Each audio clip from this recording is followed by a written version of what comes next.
Well, keep a watch out for HDFC Bank. The results are expected on 17th of July, which is a Saturday, and ET poll suggests the profits at 7,900 crore, which is a growth of close to around 18.5%. Profitability would be led by NII growth of close to around 13%, with an operating profit growth of 18%, and margins are likely to remain largely stable on a sequential basis at 4.2%. However, the entire focus would be on impact of the COVID second wave on delinquencies as well as on the growth front. There are expectations that slippages may rise slightly on a sequential basis, and also that we have already seen in the Q1 update that retail disbursements have slowed down considerably in Q1. So watch out for the impact of COVID second wave on asset quality, especially in the retail book, in the agri book, as well as the unsecured loan book. Besides that, yes, we may see slightly elevated provisions during this quarter, but overall it's likely to be a manageable stress for them, and hence the profits are seen growing at 18.5%. Q1 update did suggest that loan growth has been at 14.4% YOY and up 1.3% QOQ. So the loan growth has been led by wholesale banking growth as well as the growth in terms of the commercial and rural banking, which has been the recent focus of the bank. Yes, retail disbursements have fallen 30% on a sequential basis as per the Q1 update, and management commentary here would be important. On the deposit growth front, the book has grown 13% on a YOY basis, and it's been kind of flat growth on a sequential basis.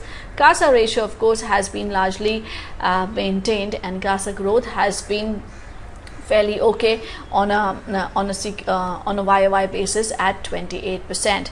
If you look at the stock is trading at 3.1x FY23 price to book. It is only trading higher versus a Kotak Bank, which is trading at 3.5x price to book. So yes, HDFC Bank is of course trading at premium valuations, but recently we have already seen that the credit card business has come under considerable pressure post RBI placing restrictions, and hence management commentary in terms of the credit card business, what has the Reserve Bank of India stated to them, as well as the fee income traction would be important, and of course the entire commentary in terms of the overall loan growth strategy.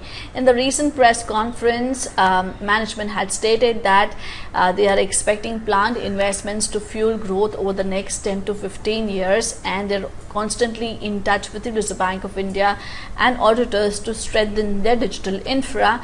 And they also stated that they have new card products lined up once the RBI embargo lifts, and they are hopeful and confident that RBI would be satisfied with their plans in terms of the digital banking. The stock has underperformed the Nifty Bank so far. It's down, it's up close to around 2% in the month of July versus the Nifty Bank, which is up 3% in July, and it is up 6% YTD versus the Nifty Bank, which is up 14.4%.